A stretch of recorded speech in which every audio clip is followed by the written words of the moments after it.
नमस्कार, मेरा नाम है गौरव और आप देख रहे हैं टीवी 24 नेटवर्क। न्यूयॉर्क की पिच नहीं कूड़ा है, कैसे होगा 9 तारीख को इंडिया वर्सेस पाकिस्तान। फैंस है हैरान। जी हाँ, जिस पिच पर मैच कराया जा रहा है, जिस पिच पर वर्ल्ड कप खेला जा रहा है अमेरिका में, वो पिच नहीं वाकई कूड़ा है, ऐसा फैंस कह रहे हैं। और जो हमें साफ तौर पर नजर आ रहा है देखने में मुकाबलों में। कल के मैच की बात कर लेते हैं। एक तरफ थी अफ्रीका, एक तरफ थी श्रीलंका। अब इस मैच में श्रीलंका पहले बैटिंग करने को आती है और ये वही पिच है जहां पर श्रीलंका के बल्लेबाज बॉल को छू तक नहीं पा रहे थे। और हालत ये थी कि उनके 40 पर 5 विकेट हो गए। और गलती सिर्फ बल्लेबाजों की नहीं है, पिच ही ऐसी थी, किसी को समझ नहीं आ रहा था कि क्या कुछ हो रहा है पिच में। और वो तो खैर भला हो, आखिर में एंजेलो मैथ्यूज का, जिन्होंने 2 छक्के लगाए और कम से कम टीम को 77 रन तक पहुंचाया और टीम 77 रन पर ऑल आउट हुई। तो बहुत मुश्किल लग रहा था कि 50-60 भी बनाएंगे क्या, क्योंकि जब 40 पर 5 हो जाएं फिर उसके बाद तो बहुत ज्यादा बॉलर बचते हैं आपके पास। लेकिन खैर वहां पर एंजेलो मैथ्यूज 77 रन तक टीम को ले जाते हैं। और चलिए, अगर ये सिर्फ बात होती श्रीलंका की तो माना जाता, लेकिन जब अफ्रीका बैटिंग करने को आती है तो वो भी बहुत संभल कर खेलते हैं और बहुत आगे तक मैच ले जाते हैं। 4 विकेट वो भी खो देते हैं अपने।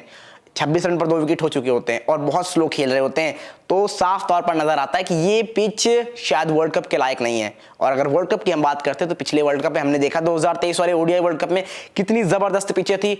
2022 में देखेंगे तो वहां पर भी बढ़िया पिचें थी। और यहां पर इतनी खराब पिचें जो शायद वर्ल्ड कप के स्टैंडर्ड के लिए सही नहीं है। मैं नहीं कह रहा हूं आप बॉलर को बहुत कुछ मत दीजिए, बॉलर के लिए आप सब कुछ रखिए, लेकिन इतनी खराब पिचें यहां पर बैट्समैन के लिए बहुत मुश्किल हो जाए रन बनाना। ये वाकई में कोई फैंस देखना नहीं चाहेगा। जब आप 100 रन में सुपर ओवर हो जा रहा है, हमने देखा नमीबिया का मैच, ओमान का मैच, वहां पर 109 रन में सुपर ओवर हो गया। तो ये साफ तौर पर दर्शाता है किस तरह से ये वर्ल्ड कप चल रहा है और आईसीसी को इस पर एक्शन लेना चाहिए। आईसीसी ने वर्ल्ड कप तो करा दिया यूएस में, आप क्रिकेट को प्रमोट कर रहे हैं, बहुत अच्छी चीज है, लेकिन आपको सारी चीजें फिर देखनी होंगी।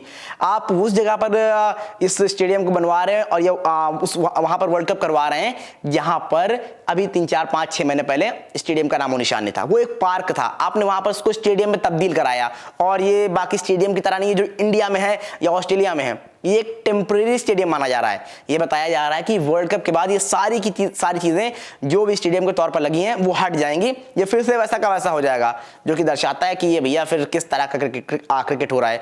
और अगर बात करें ड्रॉप इन पिच की, तो वो बाहर से पिच चलाई गई है, ऊपर से लगाई गई है। क्या ये बहुत बड़ा कारण है कि वहां पर चीजें उस तरह से चल रही हैं और ये खराब पिच नजर आ रही है? तो ये बहुत बड़े सवाल है अपने आप में वर्ल्ड कप पर, आईसीसी पर, कि आईसीसी को ये सारी चीजें देखनी चाहिए अगर आप बाहर क्रिकेट ले जा रहे हो, क्रिकेट प्रमोट कर रहे हो वहां। लेकिन अगर यूएस की बात करते हैं टीम की, तो वहां पर कोई यूएस से खिलाड़ी उस तरह से नजर नहीं आता है। 1-2 खिलाड़ी नजर आते हैं, बाकी अलग अलग 2-3 इंडिया के खेल रहे हैं, 2-3 और जगह खेल रहे हैं। जैसे आरोन जोन्स हैं, वो वेस्ट इंडीज मूल के हैं, कोई पाकिस्तानी मूल का है। इस तरह के खिलाड़ी हैं जो यूएस के लिए खेल रहे हैं। तो यूएस में अगर आप प्रमोट कर रहे हैं तो यूएस के लोगों को बताइए क्रिकेट है क्या। और दूसरी चीज, वर्ल्ड कप में उसका प्रभाव ना पड़े इतनी खराब पिचों के चलते, नहीं तो वर्ल्ड कप का मजा जो है वो किरकिरा हो जाएगा। और हमने ये West Indies Papua New Guinea के मैच में भी देखा, जहां पर वेस्ट इंडीज पूरी तरीके से फंस गया था।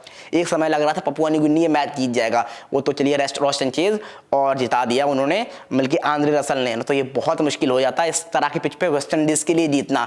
तो फिलहाल के लिए आप इतना ही आप बताइए, आपको क्या लगता है, क्या ये पिच चेंज होनी चाहिए और क्या ये पिच चेंज होगी या फिर ऐसे ही चलेगा वर्ल्ड कप? जो भी आपको लगता है जल्दी जल्दी कमेंट करके जरूर बताएं।